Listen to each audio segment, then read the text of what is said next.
ভাল লাগে না, ভাল লাগে না।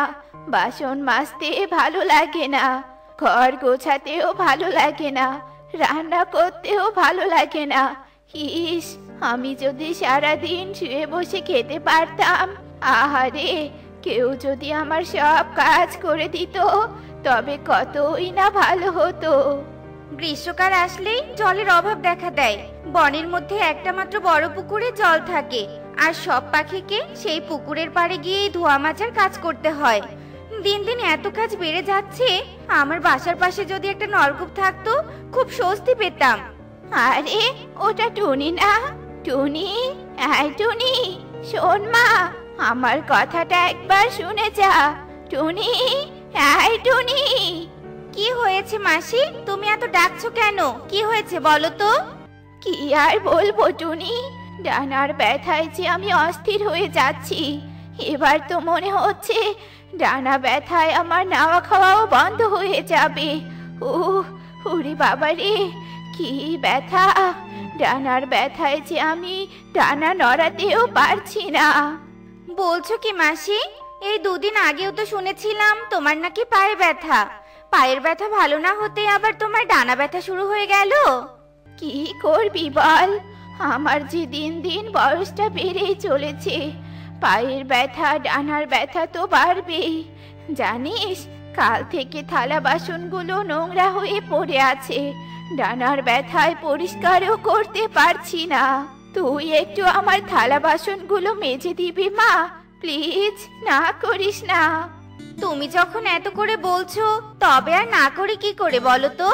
আমার বাসনগুলো তো মাজতেই যাচ্ছি, তবে তোমার বাসনগুলো মেজে আনবো। ডানা যেহেতু ব্যথা হয়েছে, তুমি বরং বাসায় গিয়ে বিশ্রাম নাও।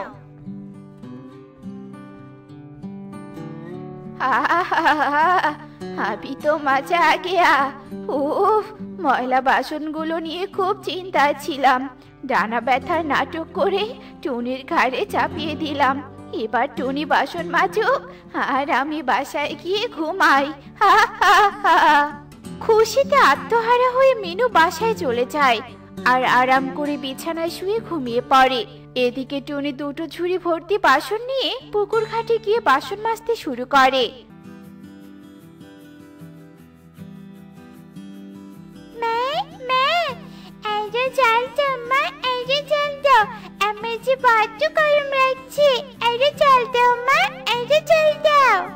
আরে বাপু, আমি তো জল দিচ্ছি। নে, তোর মাথায় তুই নিজেই জল দে, তবুও পুকুরে নামতে পারবি না। তুই কিন্তু সাঁতার জানিস না। না না মা, আমি একদম পুকুরে নামবো না। আমি এখানে দাঁড়িয়ে থেকে গায়ে জল দিব। বাবা পারুল, তুই তো খুবই বাধ্য মেয়ে হয়ে গিয়েছিস। মা যা বলছে তুই সেটাই শুনছিস। সে আর বলিস না টুনি, তোর মনে হচ্ছে বাধ্য, কিন্তু দুষ্টুমি করার সময় ঠিকই দুষ্টুমি করে। তবে তুই আবার এতগুলো বাসন নিয়ে পুকুর ঘাটে কেন? এগুলো কি সবই তোর বাসন? না না দিদি, সবগুলো বাসন আমার নয়। এখানে মিনু মাসিরও বাসন আছে। মিনু মাসির ডানায় ব্যথা হয়েছে তো, তাই আমি মিনু মাসির বাসনগুলো মাজতে এলাম। এভাবে গল্প করতে করতে টুনি বাসন মাজছিল আর সুখী পায়রা পারুলকে গোসল করিয়ে দিতে থাকে। উফ, নষ্ট হয়ে গেল রে, নষ্ট হয়ে গেল। আমার সুন্দর পালকগুলো আগুনের তাপে সব নষ্ট হয়ে গেল। না, কাজকর্ম করে রান্না বান্না করে খাওয়া আমার দ্বারা কোনোভাবেই সম্ভব না। ইস, কেউ যদি আমাকে বসিয়ে বসিয়ে খাওয়াতো তবে কতই না ভালো হতো। নে মা, তাড়াতাড়ি বেরিয়ে পড়। আলসেমি করে ঘুমিয়ে ঘুমিয়ে বড্ড দেরি করে ফেলেছিস। যা যা, তাড়াতাড়ি বেরিয়ে পড়। যাচ্ছি মা, যাচ্ছি। এমন ভাবে তুমি আমাকে তাড়িয়ে দিচ্ছ, মনে হচ্ছে স্কুলে যাচ্ছি না, বরং চিরকালের মতো বাসা থেকে বের হয়ে যাচ্ছি। হয়েছে হয়েছে, থাক, এত পাকনামি করতে হবে না। যা তো, জলদি স্কুলে যা, আর সাবধানে থাকবি কেমন?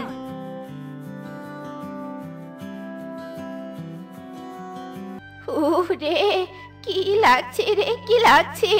কি ব্যথাটা করছে রে! ও বাবা গো, ও মা গো! কি ব্যাপার মাসি, কি হয়েছে তোমার? তুমি কাঁদছো কেন? আর তোমার ডানায় ব্যান্ডেজ কেন? দুঃখের কথা আর বলিস না টুনি। কাজ করতে গিয়ে আমার ডানাটা খুবই ক্ষত হয়ে কেটে গিয়েছে। ডানার জ্বালা যন্ত্রণায় অতিষ্ঠ হয়েই তো তোর বাসায় এলাম রে টুনি। আমার বাসায় এসেছো ভালো কথা, কিন্তু সাথে ওগুলো কি নিয়ে এসেছো? আমার প্রয়োজনীয় জিনিসপত্র নিয়ে এসেছি রে মা। তোর বাসায় থাকতে হলে তো প্রয়োজনীয় জিনিসগুলো আনতে হবে। আসলে টুনি, আমি তো এই ডানা নিয়ে কোনো কাজ করতে পারবো না, তাই তোর বাসায় থাকতে এলাম। এই বনে তো আমার আপন বলতে তুই ছাড়া আর কেউ নেই। সেটাও তো ঠিক, আমি তো তোমাকে নিজের মায়ের মতোই সম্মান করি। তুমি যতদিন ইচ্ছে আমার বাসায় থাকতে পারো। টুনির কথা শুনে মিনু মনে মনে ভীষণ খুশি হয়। আর মিনু টুনির বাসায় আরামায়েশে থাকতে শুরু করে। আর টুনি মিনুর হাতের ব্যান্ডেজ দেখে সেবা যত্ন করে। কি ব্যাপার টুনি, আজ হঠাৎ তুমি এতগুলো কাট কাটছো কেন বলো তো? আগে তো কখনো তোমাকে এত কাট কাটতে দেখিনি। আসলে হরিণ, আমার পরিবারের একজন সদস্য বেড়েছে। তার খাবারের যোগান দিতেই বেশি বেশি কাঠ কেটে বাজারে বিক্রি করে রোজগার করতে হচ্ছে। তাই নাকি? তা তোমার বাসায় কে এসেছে শুনি? নাকি তুমি আরো ছানার জন্ম দিয়েছো? না না, সেটা নয়। আমার বাসায় আমার মাসি এসেছে। মাসির ডানা কেটে গেছে তো, তাই 2 মাস থেকে আমার বাসাতেই আছে। বলো কি 2 মাস? তবুও কাটা ঘা শুকাচ্ছে না। আসলে কি তোমার মাসির ডানা কেটে গেছে, নাকি ওসব অভিনয়? কি বলছো? অভিনয় করবে কেন? আবার কাটা ঘা 2 মাস থাকবেই বা কেন? সত্যি বড্ড ঝামেলায় পড়লাম বাপু। এবার তো মাথায় অনেক প্রশ্ন ঘুরতে শুরু করলো। এইসব কথা বলে টুনি মাথা চুলকাতে শুরু করে আর হরিণের সাথে কথা বলতে থাকে। আর কথা বলতে বলতে দুজনে বনের গহীনে কবিরাজ উল্লু পেঁচার কাছে যায়। বাবা গো বাবা, ডানা কাটার অভিনয় করতে করতে বড্ড হাঁপিয়ে পড়েছি। এই নকল ব্যান্ডেজটা আগে খুলে রাখি। এখন তো টুনি বাসায় নেই, টুকিও স্কুলে। এটাই সুযোগ। হা হা হা।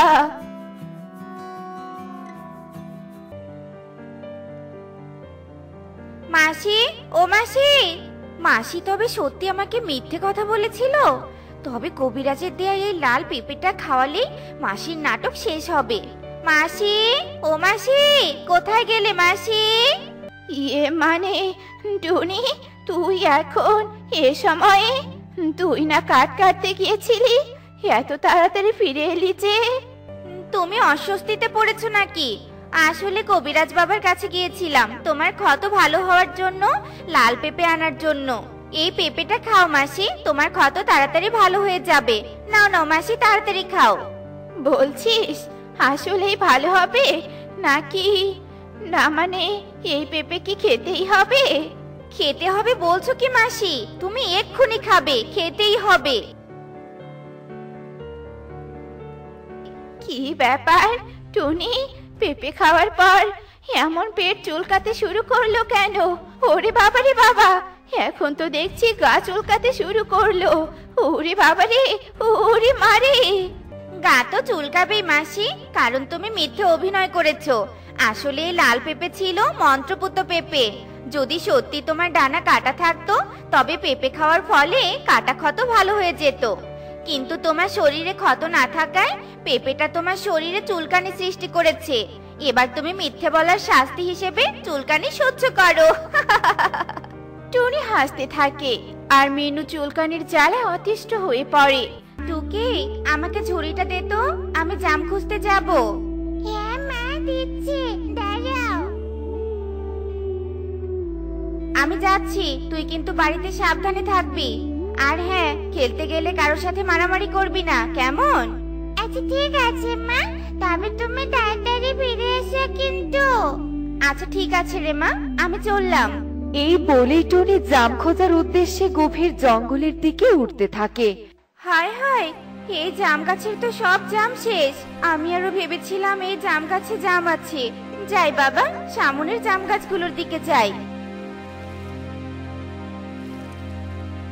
এই গাছে তো অল্প জাম, এই জামগুলো পেড়ে দেখি কতটুকু হয়।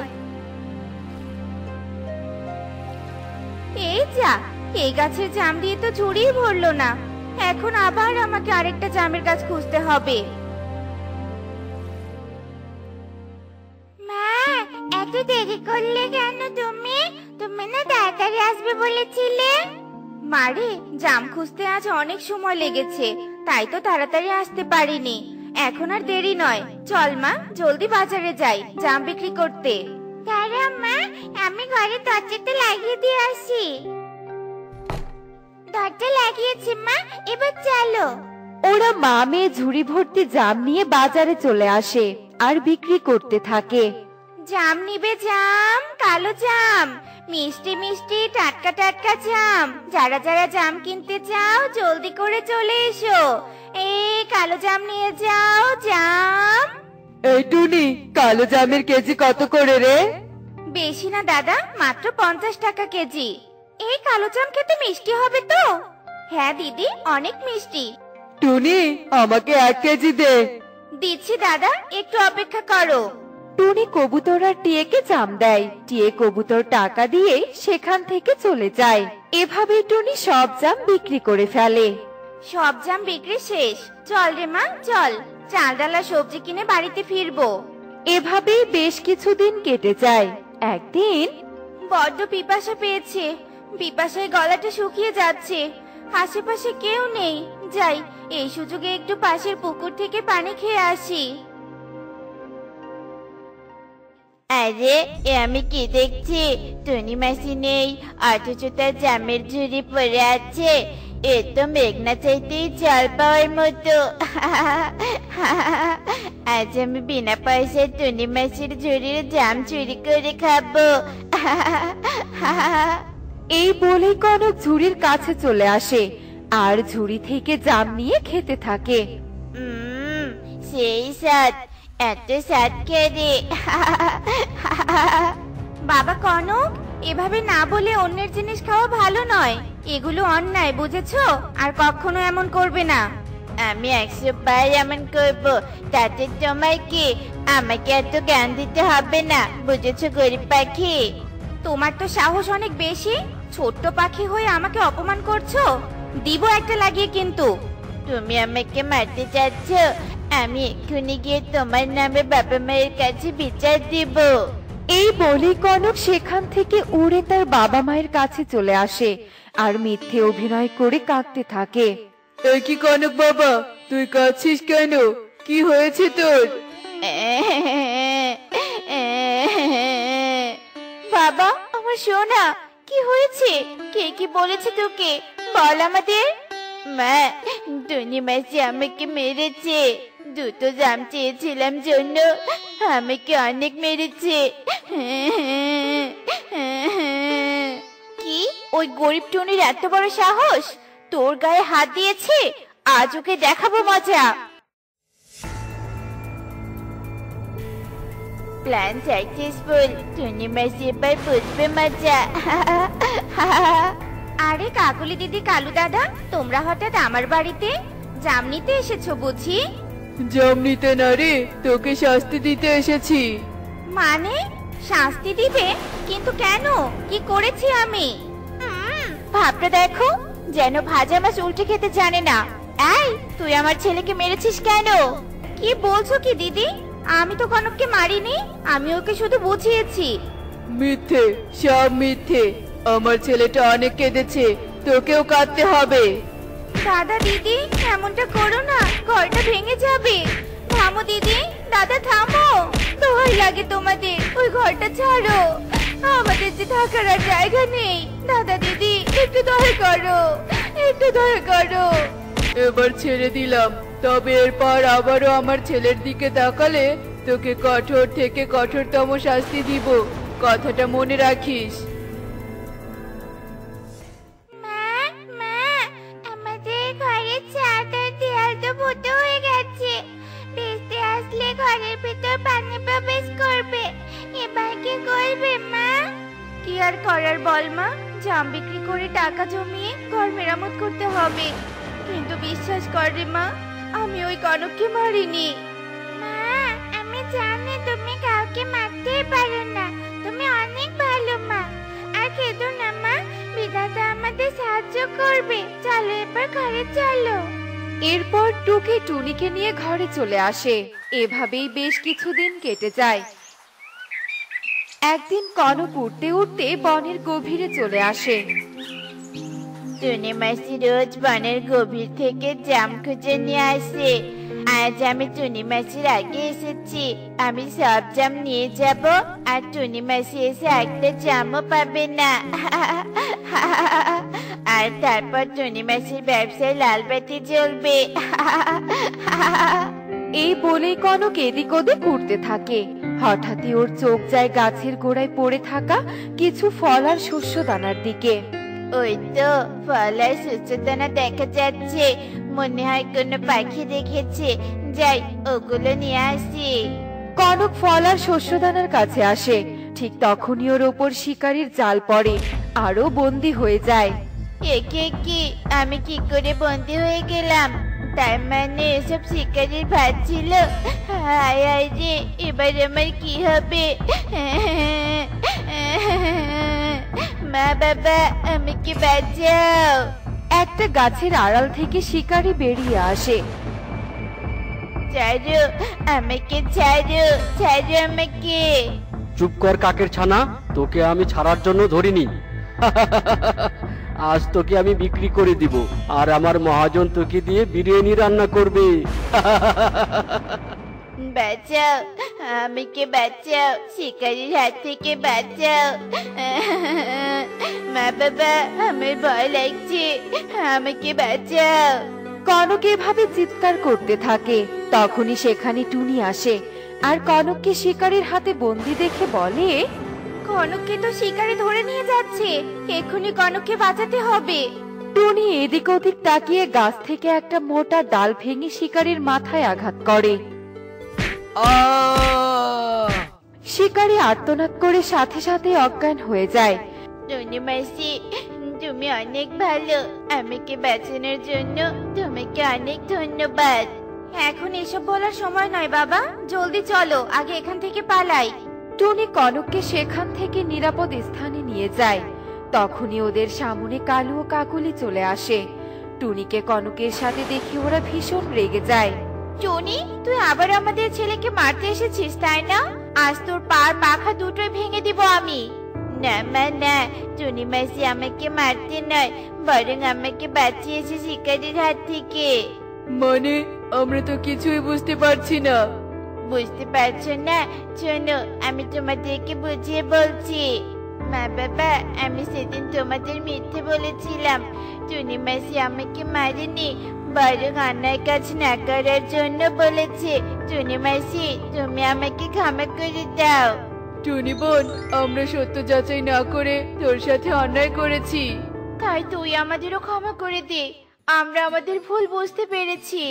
তোমরা যখন নিজেদের ভুল বুঝতে পেরেছো, তখন আমিও তোমাদের ক্ষমা করে দিলাম। তবে আর কখনো সত্যতা যাচাই না করে কাউকে শাস্তি দিও না। চললাম আমি, থাকো। দেখলে তো বন্ধুরা, ভুল বুঝে না জেনে শুনে কাউকে অপরাধী ভাবা উচিত নয়। এমনই সব মজার মজার শিক্ষণীয় টুনি পাখির গল্প দেখতে আমাদের সাথেই থেকো। আর গল্পগুলো কেমন হয়েছে তা কমেন্টে জানাতে ভুলো না কিন্তু। Bye bye.